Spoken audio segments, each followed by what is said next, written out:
Namaste. Today I would like to introduce you to the ancient technique called Nadi Shuddhi, or purification of the subtle channels. Nadi Shuddhi was designed to balance the duality of our nature, which is manifested in many aspects of our being. For example, in the two hemispheres of our brain, in the lunar and solar aspects of the psyche, in sympathetic and parasympathetic branches of the nervous system. Nadi Shuddhi and Nadi Shoddhana are considered to be the main pranayama practices of yoga, and as such we don't look at Nadi Shuddhi as the breathwork technique only, but rather than a tool to improve our ability of conducting life force, conducting prana to the higher psychoenergetic centers, higher chakras. And this is all in order for us, practitioners of yoga, to be able to express ourselves as the fully integrated, humane human beings, as the beings of divine, as the human beings who are able to live a life of consciousness, love, compassion, and service to all beings.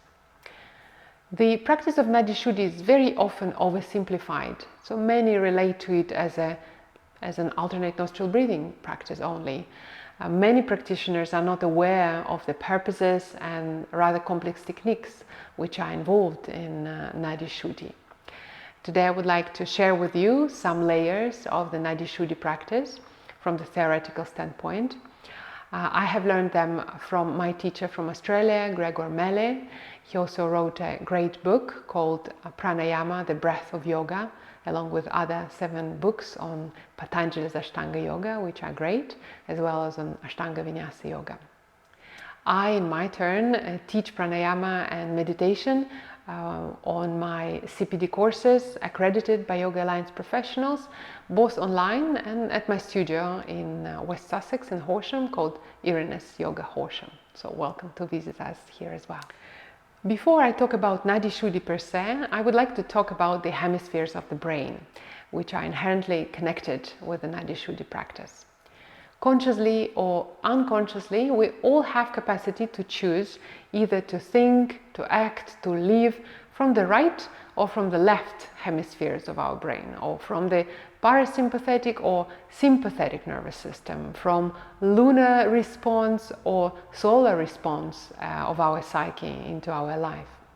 So this ability heavily relies on the workings of our nose, because the two poles of the creation, the male and the female, are represented in the hemispheres of our body, hemispheres of our brain, and are associated with the left and right nostrils.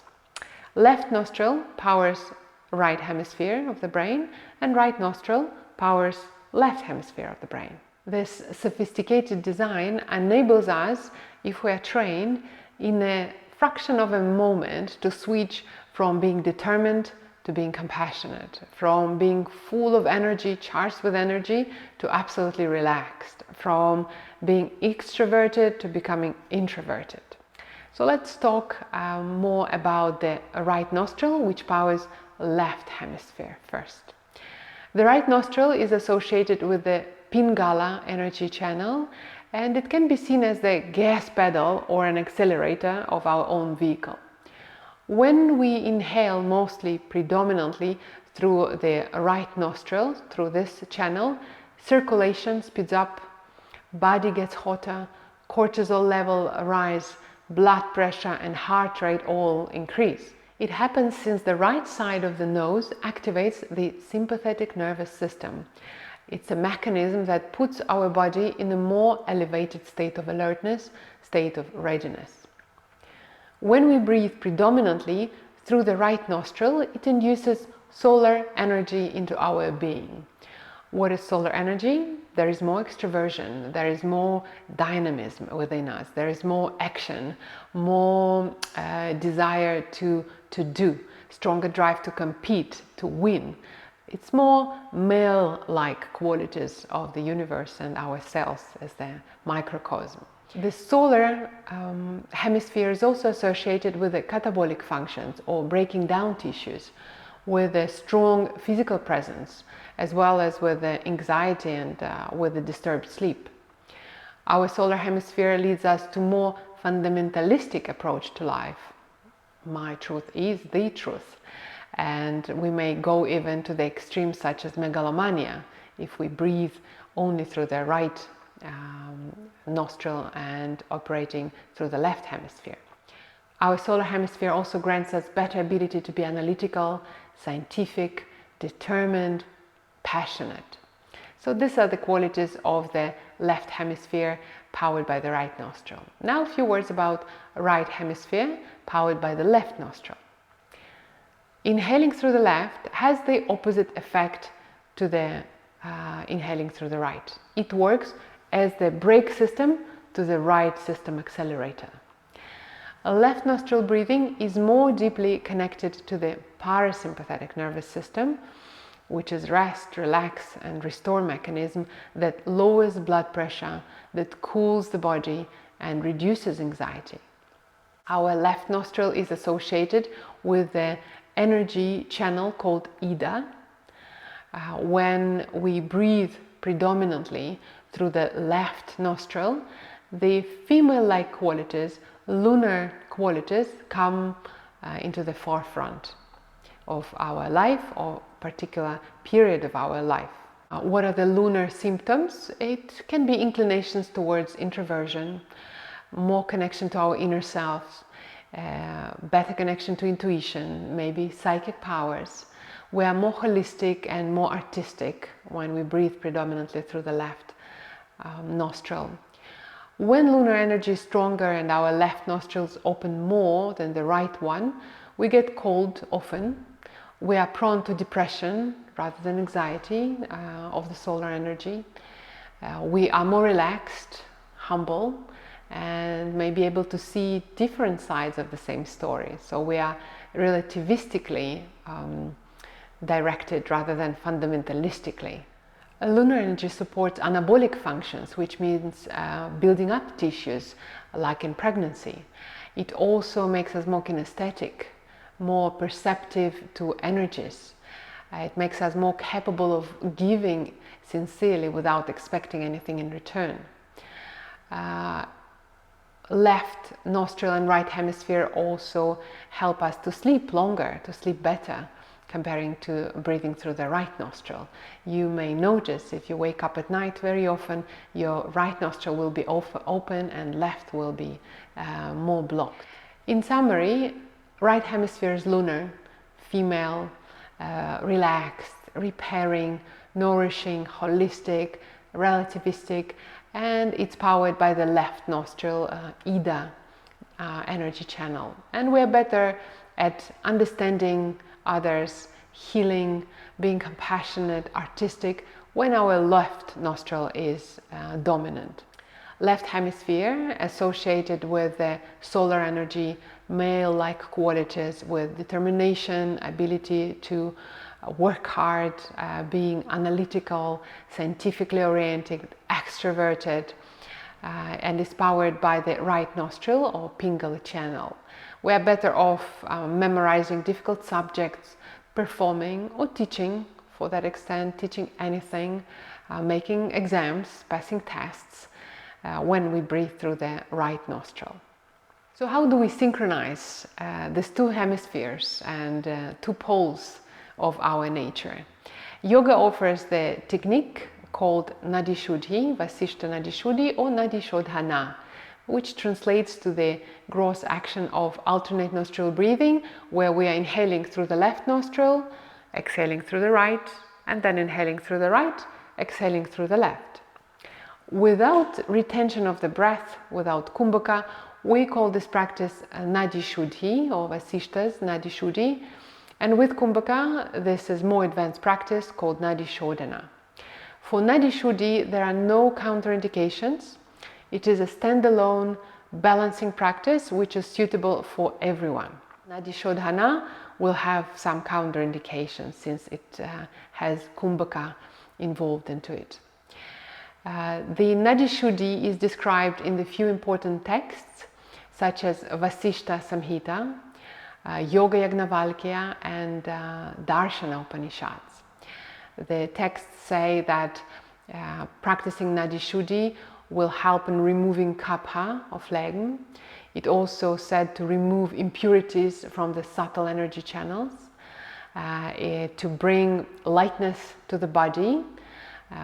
It also said to improve our metabolic function, metabolic fire, as well as improve the voice. So now let us look at the techniques and the rationale of the techniques of Nadi Shuddhi. We'll start with a few words about our mind. Our subconscious mind delves either in the past, where it calls forth old memories, emotions very often related to the feelings of shame and guilt, or our subconscious mind flies us into the future, projecting ahead fears, projecting ahead expectations. Neither thoughts about the past nor the thoughts about the future will assist us in our spiritual endeavors, in our spiritual journey. So unless we take charge of our subconsciousness, it will always drive us away from the present moment. And here yoga and science agree that our subconscious mind has significantly stronger impact on our psyche versus our conscious mind. So in yoga we try to harness the power of subconsciousness and direct it towards spiritual goals. How do we do it? We give our subconsciousness difficult tasks and spiritual objects to contemplate upon. Otherwise, subconscious mind will grasp the sensory data and keep on dragging us into the past or the future, creating narrative, creating chatter, endless internal dialogues. So how do we work with the subconsciousness and with our senses, which also constantly feed our mind and distract us from our intentions? One of the graceful and smart ways to silence the internal dialogue of our mind is to engage into various limbs of Patanjali's Ashtanga Yoga. Let's look into the aspects which we integrate into Nadi Shuddhi or Nadi Shoddhana practice. First is the gross aspect or outer layer, according to Panchakosha, the body. To keep it steady, to keep it alert, relatively relaxed, we learn 5 main asanas for pranayama. The classical pranayama asanas are Virasana, Sukhasana, Ardha Svastikasana, Svastikasana, and Padmasana in the order of difficulty, Padmasana being the golden posture for pranayama practice. We choose one of this asana and maintain it steady during Nadi Shuddhi session. So our body has a task to perform. Next aspect is the energetic aspect or pranic aspect manifested in our breath. To engage pranic aspect of our being, we learn pranayama techniques of the complete yogic breathing and 3-stage double up breath. So when the wave of the breath is always coming up, and we practice it during Nadi Shuddhi as well. So our breath has a purpose and has a technique. Now let's talk about our senses, which constantly feed our mind and distract us. To ensure that they do not drag us away from the practice, we engage all senses through different pratyahara techniques. Pratyahara, one of the 8 limbs of Patanjali's yoga, which is translated as a sense integration or ability to be independent from senses. So I'll give you a few examples. We start first with the audio sense, because it's one of the most dominant senses in human beings. And during Nadi Shuddhi, we repeat the mantra or bija akshara, seed syllable, of the moon and the sun. When we inhale left, exhale right for lunar cycle, we repeat bija akshara vam. And when we inhaling right, exhaling left, solar cycle, we repeat mantra ram, solar fire mantra, with each heartbeat or each stroke of the metronome. Now, to keep our visual sense, the second most dominant sense in human being, so to keep it at bay, we engage another pratyahara techniques. One is visualization of the moon in the cranium. center of the head, and sun behind the navel. For the lunar cycle, moon. For the solar cycle, sun. Why do we visualize the moon and the sun, you may ask? Because Nadi Shuddhi practice is not only a technique of purifying subtle energy channels, but it is also a technique of synchronizing, of balancing pranic reservoirs, pranic batteries in our subtle body, which are called sun and the moon, Surya and Chandra. When these batteries are balanced, we can not only become more healthy human beings, but we can go as far as burning the conditioning of our subconsciousness. Another pratyahara technique of arresting the sense of sight, the visual sense, in order for us to arrive to the state of dharana, state of concentration, is Shambhavi mudra, or lock of the eyes technique, when we gaze to the center of the third eye, in the center of the head. During the whole of the practice, we are rolling the eyes. What do we do to engage the sense of taste and the subconscious movements of the tongue, so we are fully immersed into the practice? We aid Jiva Bandha, or another technique of pratyahara, locking the tongue, rolling the tongue into the back of the throat, for making our mind more and more sattvic or luminous. We are going away from the counting numbers in our head, which is considered a rajasic act. We add to the Nadi Shuddhi the practice of digital counting, which is counting on the digits of our fingers rather than in our mind. It's quite a lot, isn't it? There are actually more limbs of Patanjali's Ashtanga Yoga we use in Nadi Shuddhi, but we learn them slowly, everyone in their own pace. We superimpose one layer of the practice on top of the established, learned one. And the intention is to calm, to silence the voices of the subconscious mind and direct the power of subconsciousness towards spiritual highlands. If we don't do it, if we don't direct senses and subconsciousness wisely to our intentions, which in yoga are probably divinity, sacred, they will always wander around and they will pull the thoughts into our mind, playing between the past and the future, away from the present moment. So I've tried to give you only a brief taste of Nadi Shuddhi practice. It is a profoundly comprehensive, standalone practice of pranayama, main practice of pranayama. It intends to purify subtle energy channels. It intends to assist us in arising the dormant, limitless energy potential within us, called Kundalini, to the higher psychoenergetic centers, higher chakras, which are associated with the divinity within us. Nadi Shuddhi is a technique also of balancing pranic batteries, solar and lunar, so our body, our breath, our psyche could optimally operate during our daily life and in our spiritual endeavors.